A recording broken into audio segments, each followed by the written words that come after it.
नमस्कार, आप देख रहे हैं अल्पाइन क्लासेस। इस वीडियो में हम लोग कंप्लीट रूप से देखेंगे नेट जेआरएफ फर्स्ट पेपर, जो कि कॉमन होता है।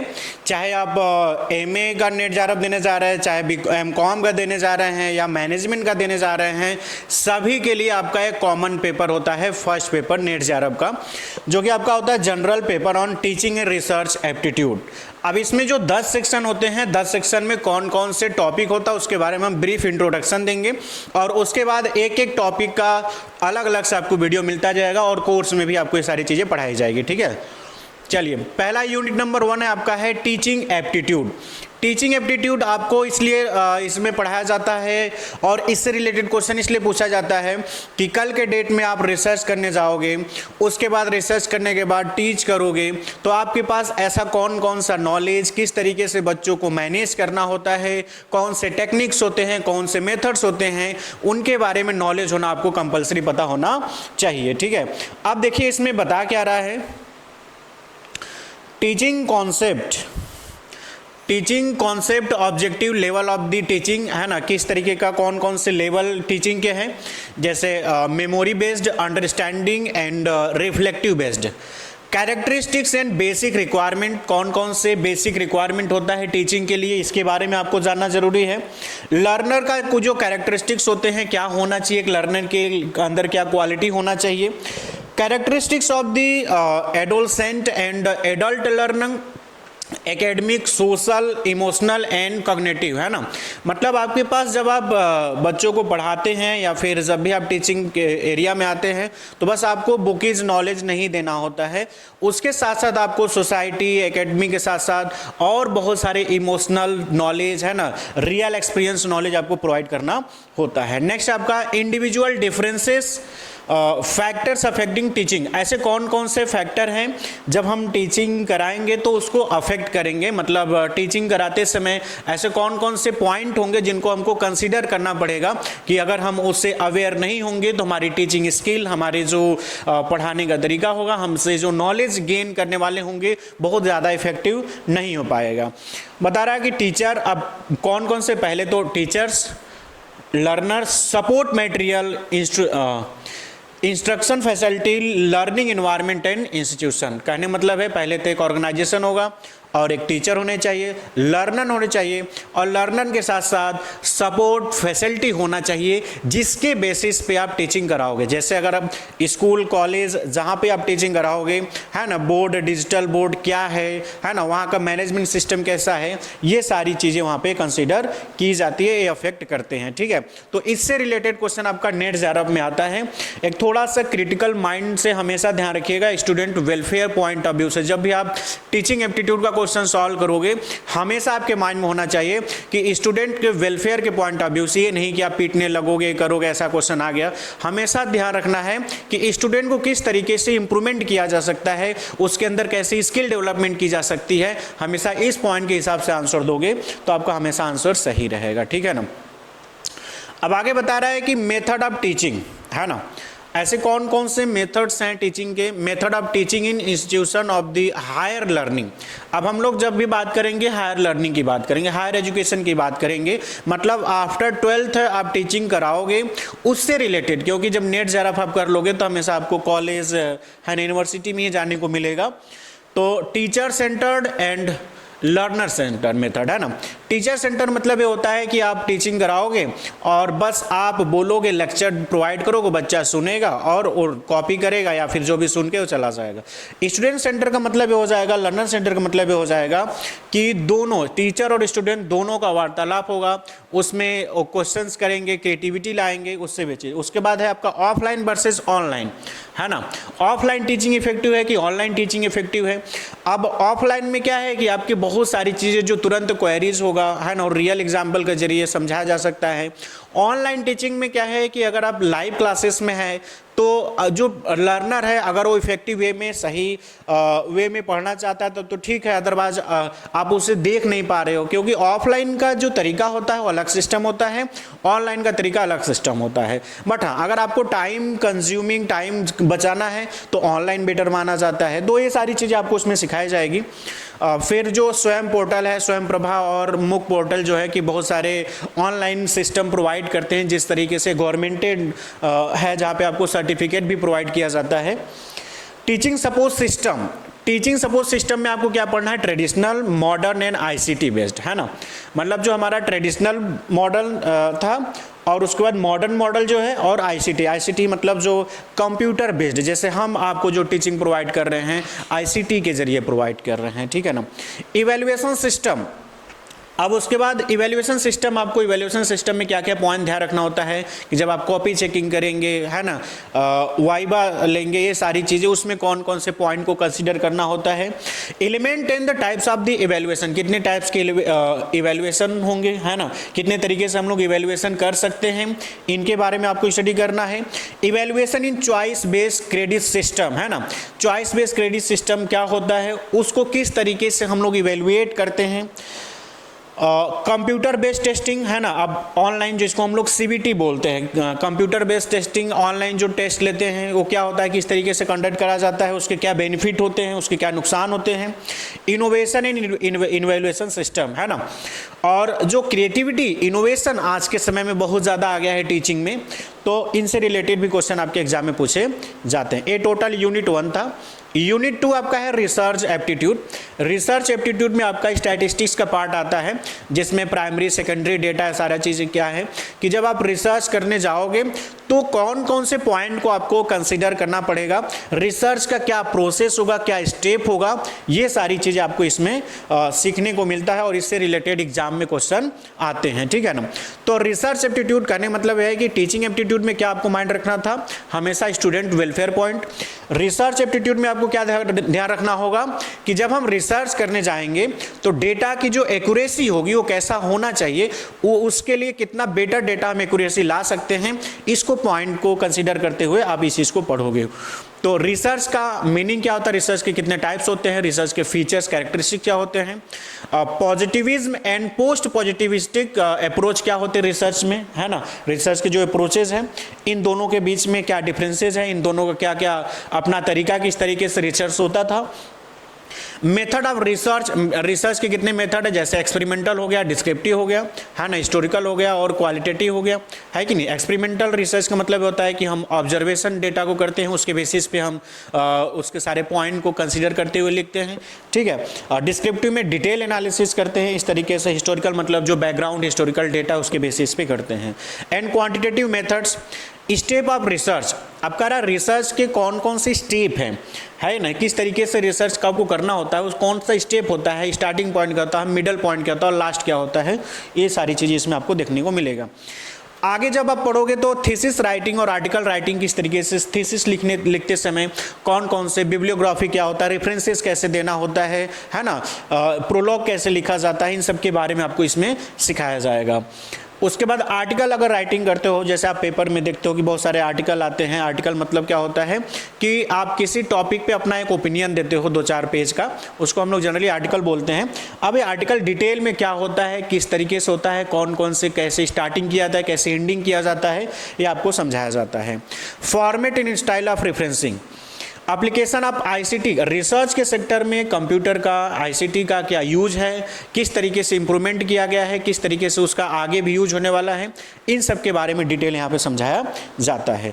रिसर्च करते समय कौन कौन से एथिक्स को फॉलो करना होता है, रिसर्च एथिक्स, जैसे आप सुनते हो प्लेगरिज्म की, कॉपी पेस्ट कर दिए, है ना, किसी का हमने चोरी करके, ये सारी चीज़ें, तो इसको ध्यान में रखा जाता है। थर्ड आपका यूनिट है कंप्रहेंशन। कंप्रहेंशन में क्या होता है आपका कि आपका ऑनसीन पैसेज दिया रहेगा और उसके बाद उसको पढ़ के आपको क्वेश्चन पूछा जाएगा और उसका आंसर आपको देना होता है, ठीक है ना। तो अब कंप्रहेंशन के लिए आपको नॉलेज होना चाहिए। अगर आप हिंदी मीडियम के स्टूडेंट हैं तो हिंदी के जो ग्रामेटिकल पोर्शन होते हैं उसको समझना होगा किस तरीके से। उसी तरीके से इंग्लिश मीडियम है, मैक्सिमम बच्चे तो आप पीजी आते आते इंग्लिश मीडियम से एग्जाम देते हैं, तो इंग्लिश मीडियम से अगर आप हैं तो उसमें आपको इंग्लिश के बहुत सारे ग्रामेटिकल पोर्शन आपको आना चाहिए और बहुत सारे जो पैराग्राफ है उसके में क्वेश्चन आप इसका क्या होता है कि 10-20 पैराग्राफ आप पढ़ के आंसर करोगे तो आपको आइडिया लग जाएगा। बस मैं आपको डिटेल बता देता हूँ कि किस तरीके से इसमें क्वेश्चंस आते हैं, ठीक है। फोर्थ पार्ट है आपका कम्युनिकेशन। कम्युनिकेशन बहुत ही इंपॉर्टेंट पार्ट होता है जब आप रिसर्च करते समय, डेटा को ऑब्जर्वेशन करते समय, जब आप डेटा कलेक्ट करते हो, जब पूछते हो, है ना, उसके बाद उसका इंपॉर्टेंट बहुत ज़्यादा तब हो जाता है जब कोई चीज़ आप प्रेजेंट करने जाते हो, है ना, चाहे अपना पेपर प्रेजेंट करोगे, चाहे थीसिस प्रेजेंट करोगे, या आप क्लास में टीचिंग कराने जाओगे, तो आपकी कम्युनिकेशन स्किल उसमें बहुत बेटर होनी चाहिए, जिसके बेसिस पे जब आप अपनी आप बात रखें तो लोग अपनी आपकी बातों को सुने। अब कम्युनिकेशन में जैसे verbal communication, non verbal communication. Verbal में आ जाएगा आपका ओरल एंड रिटेन। ओरल जैसे हम आपको बोल के बातें समझा रहे हैं, है ना, और रिटेन क्या होगा, रिटेन में उसमें भी हो जाएगा फॉर्मल एंड इनफॉर्मल, है कि नहीं। फॉर्मल जो रूल्स रेगुलेशन पॉलिसी को फॉलो करते हुए हम काम करेंगे वो फॉर्मल होता है। इनफॉर्मल जैसे आपस में बैठे हैं, गॉसिप कर रहे हो, इनफॉर्मल कम्युनिकेशन हो गया, ठीक है। फिर जेस्चर एंड पोस्चर जिसको हम नॉन वर्बल कम्युनिकेशन बोलते हैं, इसमें आपको क्या सिखाया जाता है, जैसे सिंबल, है ना, बोलेंगे 5 तरीके के लोग, अब हम बोल भी रहे हैं और दिखा भी रहे, सिंबल भी दिखा रहे 5, है ना। जैसे आप रास्ते में जाते हो तो लिखा होता है लेफ्ट राइट मुड़ना, वो क्या है, नॉन वर्बल कम्युनिकेशन होता है, जेस्चर पोस्चर सिंबॉलिक, ठीक है। तो बता रहे कम्युनिकेशन की meaning, types and characteristic of the communication. Effective communication, verbal and non verbal, inter cultural and group communication, classroom communication, barrier मतलब ऐसे कौन, मतलब ये सारे टाइप्स बता रहा है कि किस तरीके के कम्युनिकेशन होता है। बैरियर मतलब होता है रुकावटें, ठीक है ना। जब आप कम्युनिकेशन करोगे तो ऐसे कौन कौन से बैरियर्स आएंगे, जैसे लैंग्वेज का बैरियर आएगा, सिमेंटिक बैरियर्स, है ना, सारी चीज़ें, है कि नहीं। जैसे आप सपोज करो कि आप बंगाल से हो और आपको हिंदी नहीं आती है और यहाँ पे मीटिंग हो रहा है हिंदी में, तो आपको लैंग्वेज का प्रॉब्लम होगा कम्युनिकेशन में। वैसे वर्षा आप हिंदी मीडियम से हो, इंग्लिश मीडियम से हो, बंगाल में गए, वहाँ पे बंगाली में मीटिंग हो रहा है, आपको बातें कम समझ में आ रही है, तो बैरियर्स बहुत सारे होते हैं कम्युनिकेशन के, ठीक है। मास मीडिया एंड सोसाइटी क्या होता है, इनके बारे, इनसे रिलेटेड क्वेश्चन एग्जाम में आते हैं। यूनिट 5 आपका है। नेक्स्ट अगर हम देखते हैं तो मैथमेटिक्स एंड रीजनिंग। अब कहोगे सर मैथमेटिक्स इतना टाइम के बाद हमें क्यों पढ़ने को मिल रहा है, हम तो मैथमेटिक्स छोड़ के इसलिए बीए में किए थे, बट आज तो इसको पढ़ना पड़ रहा है। देखिए मैथमेटिक्स बहुत टफ नहीं आते, इसमें इतना रहता है कि जैसे कल के डेट में आपको कोई डेटा दिया जाए, कैसे आप रिसर्च करोगे, है कि नहीं, उतना तो आपको आना चाहिए ना। आपका लॉजिकल थिंकिंग कितना डेवलप हुआ है उसको चेक करने के लिए इस लेवल का क्वेश्चंस, इसमें बहुत 10-12 चैप्टर होते हैं, सिंपल, है ना। जैसे आपका पहला नंबर सिस्टम हो गया, है ना, परसेंटेज हो गया, ठीक है, प्रॉफिट एंड लॉस हो गया, रेशियो हो गया, इतना 4-5 चैप्टर अगर आप पढ़ लेते हो तो आपका मैथमेटिक पोर्शन, रीजनिंग पोर्शन भी बहुत ही सिंपल आता है। जब क्वेश्चन की प्रैक्टिस करोगे ना, आधा तो आपको ऐसे ही समझ में आ जाएगा, ठीक है। टाइप्स ऑफ रीजनिंग कौन कौन होते हैं, number series, letter series, course, relationship, है ना। और मैथमेटिकल एप्टीट्यूड में fraction, time and distance, ratio, proportion and percentage, profit and loss, interest and discounting and average, इनसे रिलेटेड ही क्वेश्चंस एग्जाम में पूछे जाते हैं। नेक्स्ट आपका लॉजिकल रीजनिंग है, ठीक है। अब लॉजिकल रीजनिंग क्या होता है, आर्गुमेंट, है ना, आर्गुमेंट से related, forms related, structure of the categorical proportion, mode and figures, formal and informal flashes, use of the languages, है ना, कैनोटेशंस and डिनोटेशंस of the term, classical square of the opposition, evaluation and distinguish deductive and inductive reasoning, है ना, analogies, Venn diagram, है ना, multiple uses for the distributability of the argument।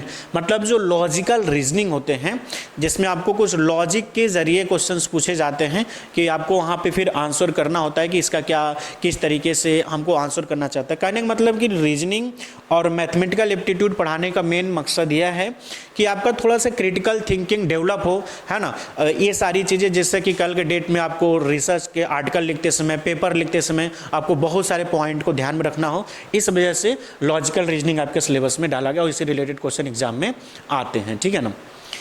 फिर उसके बाद next है आपका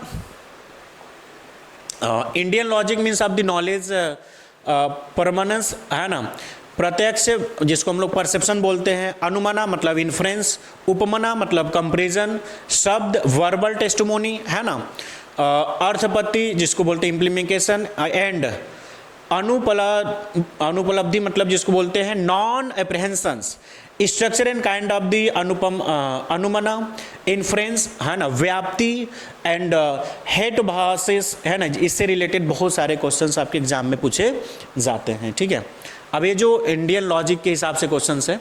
नेक्स्ट आपका है डेटा इंटरप्रिटेशन, मतलब इंडियन लॉजिक मतलब जो पुरानी यूनिवर्सिटी पद्धति कैसे पढ़ाई होता था उससे रिलेटेड क्वेश्चंस आपसे पूछे जाते हैं। डीआई का पार्ट क्या होता है? डीआई में आपको एक पैराग्राफ दिया रहेगा, सॉरी एक डेटा दिया रहेगा और उसके बेसिस पे आपसे कहेगा कि किस ईयर का डेटा लो है, हाईएस्ट है, कंपेरिजन करना, इससे रिलेटेड क्वेश्चन एग्जाम में आते हैं। डेटा में आपको 4-5 चैप्टर मैथमेटिक्स का अगर आता रहेगा जैसे रेशियो, परसेंटेज, तो आप डेटा इंटरप्रिटेशन बहुत ईजी वे में कर सकते हो। Source acquisition and classification of the data, quantitative and qualitative data, है ना। ग्राफिकल रिप्रेजेंटेशन जैसे बार चार्ट है ना, बार चार्ट क्या होता है, हिस्टोग्राम क्या होता है, पाई चार्ट क्या होता है, टेबल चार्ट क्या होता है ना, लाइन चार्ट क्या होता है। Mapping of the data and data interpretation, data governance, इनसे रिलेटेड एग्जाम में क्वेश्चंस आपसे पूछे जाते हैं, ठीक है ना।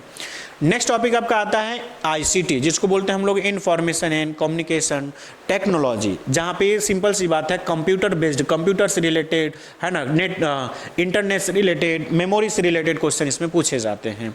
जनरल एब्रिविएशन मतलब वही है जैसे www का फुल फॉर्म, है ना, इनसे रिलेटेड टर्मिनोलॉजी जो होते हैं, है ना, उनसे रिलेटेड को फुल फॉर्म, रैम रोम का फुल फॉर्म, है ना। Basic of internet, intranet and internet में क्या डिफरेंस होता है, ईमेल, ऑडियो वीडियो कॉन्फ्रेंसिंग क्या होता है, डिजिटल इनिशिएटिव इन हायर, मतलब हायर एजुकेशन में जो डिजिटली एजुकेशन प्रोवाइड किया जा रहा है उसका क्या इंपॉर्टेंस है ना। आईसीटी एंड उसके गवर्नेंस से रिलेटेड एग्जाम्स में क्वेश्चन पूछे जाते हैं, ठीक है। 9th है आपका पीपल डेवलपमेंट एंड इन्वायरमेंट, है ना। अब आपको सोसाइटी में रहना है तो सोसाइटी से रिलेटेड भी चीज़ें आपको पता होना चाहिए कि किस तरीके से पीपल का डेवलपमेंट और इन्वायरमेंट को कैसे प्रोटेक्ट करें, इन्वायरमेंट से रिलेटेड कौन कौन से एक्ट हैं, इन्वायरमेंट में क्या क्या चीज़ें हमें ध्यान में रखना चाहिए, उससे रिलेटेड जैसे millennium development and sustainable development goal क्या होता है, ह्यूमन एंड इन्वायरमेंटल इंटरेक्शन, है ना, anthropogenic and activities and there impact of the environment, environmental issues local, regional, global, है ना। जो इन्वायरमेंटल इशू है air pollution, water pollution, local level पे, डिस्ट्रिक्ट लेवल पे, है ना, जोनल लेवल पे, स्टेट लेवल पे, कंट्री लेवल पे, ग्लोबल लेवल पे जो इन्वायरमेंटल से रिलेटेड प्रॉब्लम्स हैं उसको कैसे सॉल्व किया जाएगा, है ना, उससे रिलेटेड। पोल्यूशन अलग जैसे आपका हो जाएगा एयर पोल्यूशन, वाटर पोल्यूशन, है ना, soil pollution, noise pollution, waste जैसे सॉलिड, लिक्विड, बायोमेडिकल, हैजार्डस, है ना, इलेक्ट्रॉनिक, जो इलेक्ट्रॉनिक गैजेट होते हैं जो कि जैसे हम लोग मोबाइल यूज़ करते हैं, कंप्यूटर यूज़ करते हैं, ख़राब हो जाता है, फेंक देते हैं, तो उसका इन्वायरमेंट में बहुत ही बुरा असर पड़ता है। तो उसका रिसाइकलिंग कैसे की जानी चाहिए, है ना, उसको फिर से रीयूज कैसे किया जाना चाहिए, इससे रिलेटेड सारी चीज़ें आपको। Climate change and it's socio economic and political dimension, इनसे रिलेटेड आपका एग्जाम में क्वेश्चंस आते हैं। नेक्स्ट आपका है impact of pollution, pollutant and human health, मतलब जो पॉल्यूटेड सारी चीज़ें होती है उससे ह्यूमन हेल्थ पे क्या इम्पैक्ट पड़ता है।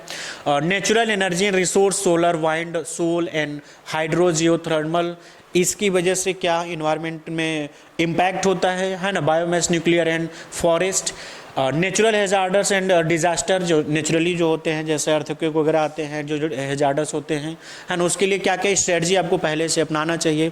ऐसे हम क्या करें कि हम पहले से इन्वायरमेंट को प्रोटेक्ट अगर करते रहते हैं तो बहुत सारे जो नेचुरल क्लाइमेट, नेचुरल हैजार्डस होने वाले तो नहीं होते हैं।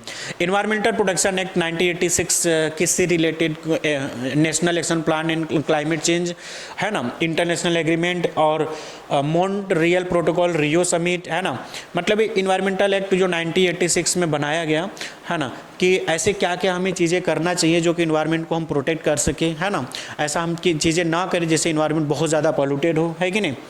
Kyoto protocol, Paris agreement, international solar alliances, है ना, एक क्यों हुआ था, क्या पर्पस था, उसके कौन अध्यक्ष थे, है ना, उससे कौन से क्रक्स निकला, ये सारे पॉइंट से रिलेटेड क्वेश्चन एग्जाम में आते हैं। तो नेक्स्ट आपका है कि हायर एजुकेशन सिस्टम, ठीक है, इसमें आपको क्या पढ़ना होगा, इससे रिलेटेड क्या क्वेश्चन होंगे कि हायर एजुकेशन सिस्टम के लिए, हायर एजुकेशन के लिए सबसे पहले क्या कमेटी गठित की गई थी, उस समय यूजीसी कब इस्टेब्लिश किया गया था, क्या पर्पस था, कौन कौन सी स्कीम लाती है हायर एजुकेशन के लिए, इसमें आपको पढ़ना पड़ता है, ठीक है ना। तो और इससे रिलेटेड भी क्वेश्चंस आते हैं। Institution of the higher learning and education in ancient India, है ना, बहुत पहले किस तरीके से होता था। Evaluation of higher learning and research in post independence India, है ना, मतलब प्री इंडिपेंडेंस के पहले क्या सिचुएशन था, पोस्ट इंडिपेंडेंस के पहले क्या सिचुएशन था, सॉरी पोस्ट इंडिपेंडेंस के बाद क्या सिचुएशन था। Oriental conventional and non conventional learning program in India, professional technical skill based education, है ना, value educations and environmental educations, policies government and administration related to higher education system, है ना। तो ये सारी चीज़ें थे जिसमें आपको 10 सेक्शन में से हर सेक्शन से 5 क्वेश्चन आएंगे, ध्यान रखिएगा। टोटल 10 सेक्शन होंगे, हर सेक्शन से 5 क्वेश्चन आएंगे। इट मीन्स टोटल आपका हो जाएगा 50 क्वेश्चन। एक क्वेश्चन 2 नंबर का होगा, मतलब 100 नंबर का। पेपर 2 आपका क्या होगा कि 100 क्वेश्चन होंगे, 2 नंबर के हिसाब से टोटल 200 हो जाएंगे। 300 मार्क्स में से अगर आप 240 ला देते हो तो आपका ज़्यारफ हो जाता है, और सारी चीज़ें बाद में बताएंगे, ठीक है ना। कोई निगेटिव मार्किंग नहीं होती है, ये चीज़ें आप ध्यान रखिएगा। तो ये टोटल सिलेबस रहा। अगर आप कंप्लीट प्रिपरेशन कराना चाहते हैं तो हमारा ऐप है edu95, है ना, edu95, जो कि लिंक डिस्क्रिप्शन, वीडियो के लिंक डिस्क्रिप्शन मिल जाएगा, उसको डाउनलोड कर लीजिए, जहाँ पे कंप्लीट रूप से उसमें जाइए, देखिए क्या क्या सारी चीज़ें, उसके बाद ही आप परचेस करिएगा। बहुत ही मिनिमम कॉस्ट पे हम लोग यहाँ पे बेटर सर्विसेज प्रोवाइड करते हैं, ठीक है। तो इस वीडियो में इतना ही। ज़्यादा से ज़्यादा अपने फ्रेंड सर्कल में शेयर करें, चैनल को सब्सक्राइब करें। Thank you so much.